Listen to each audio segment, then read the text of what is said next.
교회는 믿음의 공동체입니다.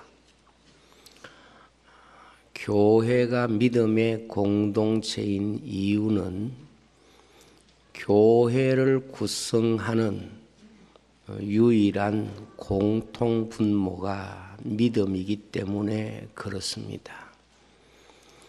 세상에 아무리 많은 것을 가졌다고 하더라도 믿음이 없으면 교회가 될 수가 없고, 아무것도 없다고 할지라도 믿으면 하나님의 교회의 귀한 성도가 될 수가 있습니다.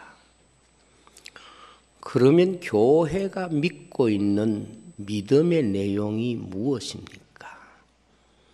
교회가 믿고 있는 믿음의 내용을 우리는 신앙 고백이라고 말합니다. 기독교 역사 2000년 동안 변하지 않는 것이 있는데, 그것이 바로 교회가 고백하는 신앙의 내용인 신앙 고백입니다.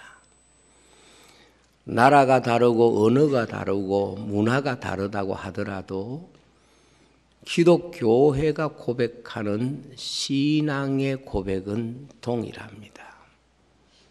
이 신앙의 고백을 우리는 사도신경이라고 말합니다.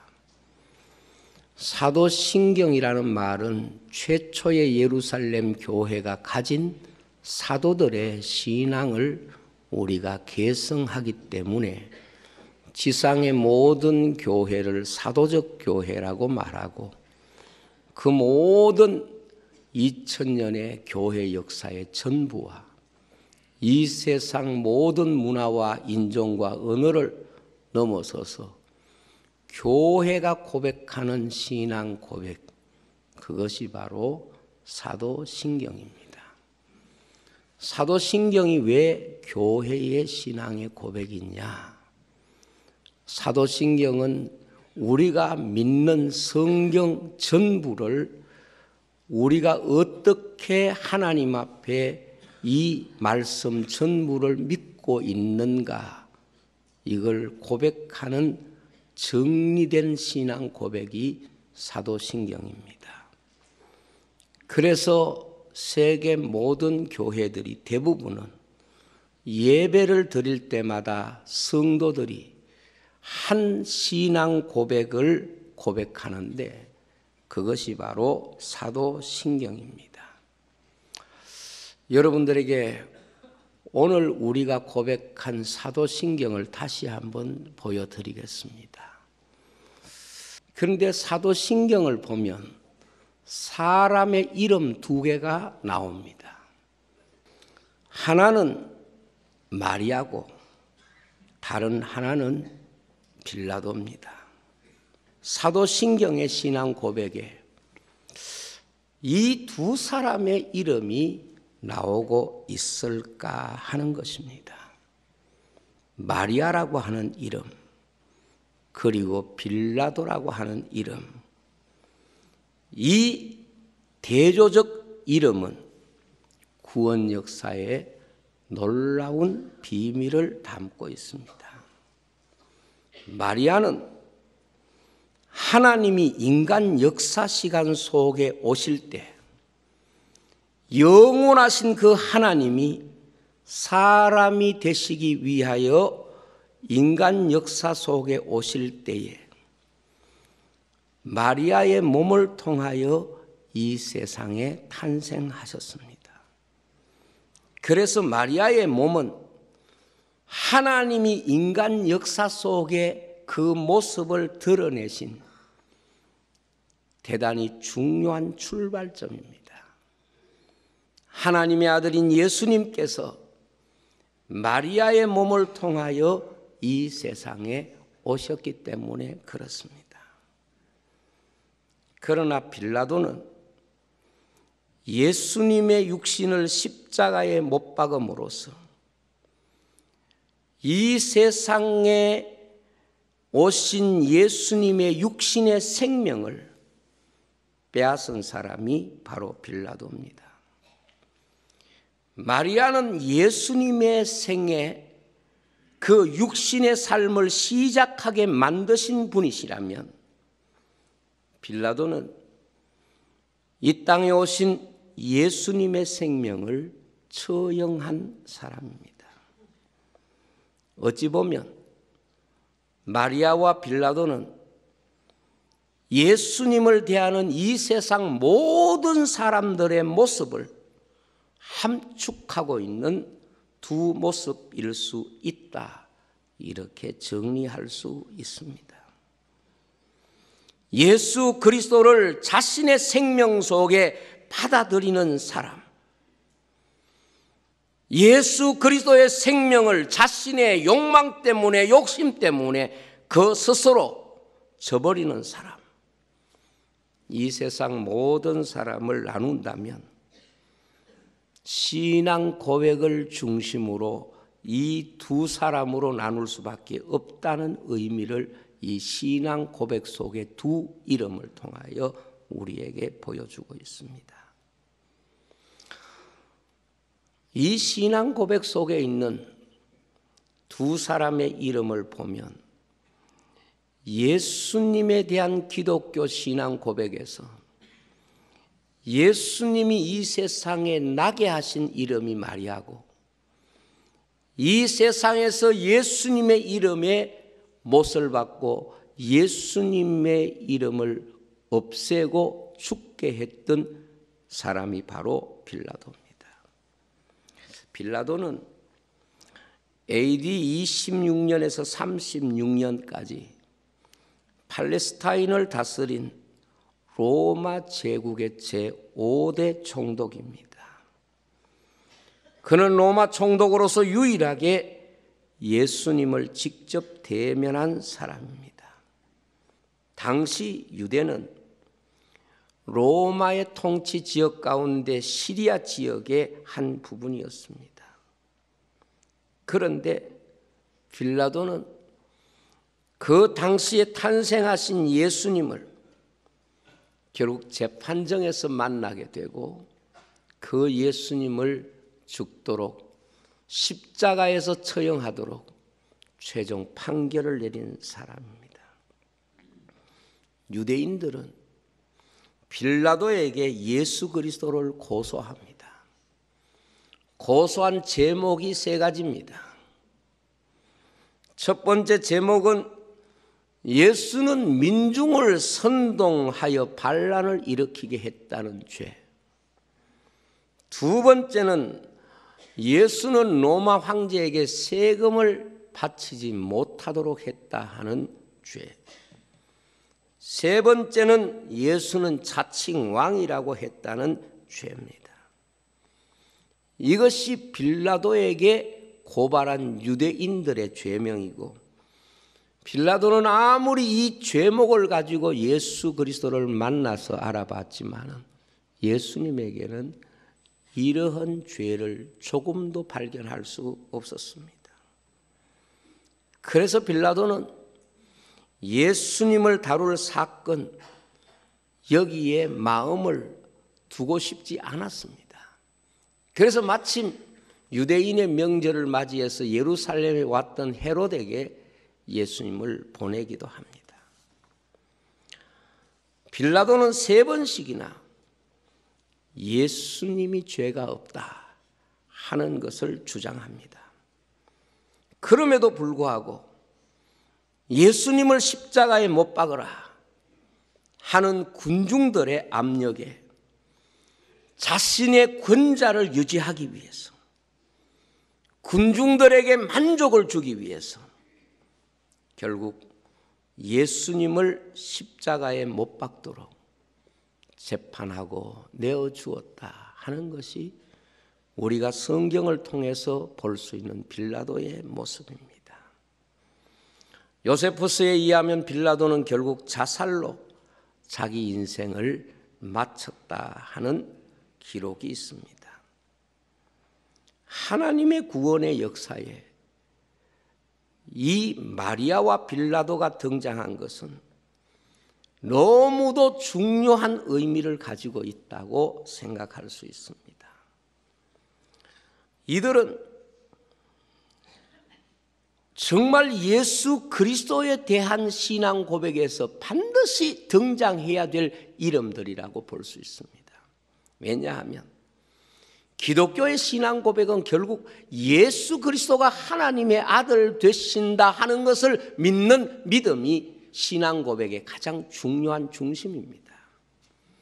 그런데 예수 그리스도가 이 땅에 올 때에 하나님이 어떤 사람에게 예수 그리스도의 생명을 주셨고 어떤 사람이 예수 그리스도의 생명에 복음의 못질을 하고 버렸는가를 보여주는 두 이름이기 때문에 그렇습니다.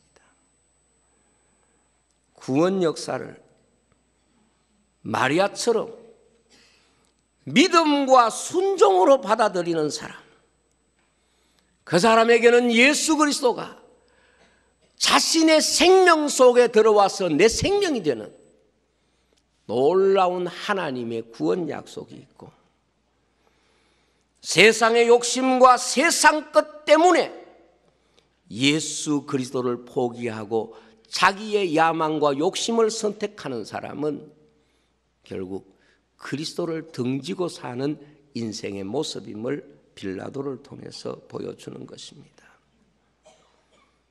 우리가 사도신경에서 이 두 사람의 이름과 함께 등장하는 또 다른 모습을 생각해 볼 수 있는데, 그것이 바로 장소에 대한 메시지입니다. 예수님이 세상에 오실 때 마구간에서 났습니다. 사람이 접할 수 있는 가장 최악의 환경입니다. 그리고 빌라도는 총독의 관저에 있었습니다. 다르게 말하면 통치자의 집이고 재판자의 집이고, 또 다르게 보면 궁전과 같은 것입니다. 그곳에 사람이 앉을 수 있는 최고의 자리입니다. 여러분, 구원의 역사에는 동정녀 마리아와 같이 세상적으로 볼 때에 마구간처럼 아무것도 없다고 하더라도 주님을 내 마음속에 영접하고 주의 말씀에 순종하면 그가 주님의 식구가 되는 것이고, 빌라도처럼 총독의 관저 궁전에 산다고 하더라도 자기의 삶에 주님을 영접하지 못하면 그는 주님을 심판하는 자가 되고 궁극적으로 주님 앞에 심판받는 자가 된다는 것을 우리에게 보여줍니다. 우리가 이 말씀에서 또 볼 수 있는 것은 마리아나 빌라도는 다 같이 로마 제국의 정치적 영향 아래 있다는 것을 보여줍니다. 왜 마리아가 베들레헴에 가서 예수님이 탄생하셨습니까?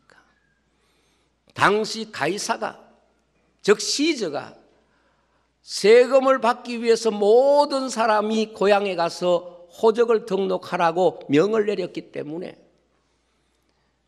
마리아는 나사렛에서 그 베들레헴까지 무거운 몸을 이끌고 가서 그곳에서 예수님이 탄생하신 겁니다. 그리고 빌라도는 예수님 살려주면 당신은 가이사에게 충신이 아닙니다. 이 말에 그 마음 속에 예수님을 포기하고 예수님을 십자가에 내어주는 것입니다. 이러한 점에서 보면 정치라고 하는 환경이 영적으로 신앙의 눈으로 보아야 하는 중요한 단면이 있다는 것을 알 수가 있습니다. 오늘 우리가 항상 기억해야 될 것은 세상의 정치를 인간적인 이해관계나 인간적인 어떤 역학 구도로 정치를 보면 안 됩니다. 정치라는 것은 언제나 성경적 이해, 영적인 면을 가지고 이 정치와 권력과 국가를 보아야 합니다. 빌라도는 분명히 정치적인 문제로 그리스도를 처형한다고 생각했지만 결국 하나님의 아들을 십자가에 못 박는 무서운 죄를 범한 것입니다. 모든 세상의 나라와 세상의 통치자와 백성들이 가져야 할 생각은 정치의 흐름이라고 하는 것, 이것은 사람이 다루고 있는 것 같지만 다 하나님의 말씀을 성취하기 위한 도구에 불과한 것입니다. 사도신경에 본디오 빌라도라는 말이 있고 그 뒤에 고난을 받으사 그랬습니다. 여기 고난을 받으셨다는 말은 주님이 현실을 도피하지 않으셨다는 것을 의미합니다. 예수님이 고난을 피해서 염세적인 삶을 사셨다면 이런 고난을 받으실 이유가 전혀 없는 것입니다. 성도가 가져야 할 삶의 자세가 이것입니다. 성도가 받는 시험은 어쩌면 이 세상에서 자연스러운 것입니다. 왜냐하면 주님은 너희에게 세상이 미워하거든 이상하게 생각하지 말라. 믿음의 사람들이 세상에 살면서 누가 고난받지 않는 사람이 있었느냐 하는 것입니다. 그리고 고난받는 것은 주님께 속한 것이고 복이 된다고 말했습니다. 그리고 주님은 이렇게 말씀합니다. 너희가 세상의 빛이기 때문에 어둠에 속한 사람들이 빛을 미워한다고 말씀합니다. 현실 교회들이 기복 신앙에 빠지면 그 신앙 가지고는 이 세상은 얻을 수 있을지 몰라도 그에게 하나님의 나라는 없는 나라가 되는 것입니다. 마리아와 빌라도, 하나님의 아들이신 예수님이 인간 역사에 들어오시고 역사 시간 속에 들어오시는 인물과 그 역사 시간 속에서 추방당하고 그 역사 속에서 정죄를 당하는 이런 이름입니다. 모든 인생에게 역사 시간 속에 들어오신 주님을 맞이하는 사람은 마리아처럼 내 자신의 입장과 내 자신의 이익과 내 자신의 형편을 앞세우지 않고 주님이 내 속에 들어오심을, 말씀을 믿고 순종하는 것입니다. 자신의 삶에 구원 역사에 참여할 사람이 있고 자신의 삶이 구원 역사를 떠나가는 사람이 있습니다. 교회는 바로 그 구원 역사에 들어오는 문이 될 수도 있고 구원 역사를 떠나가는 문이 될 수도 있습니다. 그래서 바울 사도는 대만은 세상을 사랑하여 나를 버리고 데살로니가로 갔다. 디모데후서 4장에 그렇게 말씀하고 있습니다. 오늘 교회가 무엇입니까? 교회가 바로 마리아의 마구간일 수도 있고 빌라도의 관저가 될 수도 있습니다.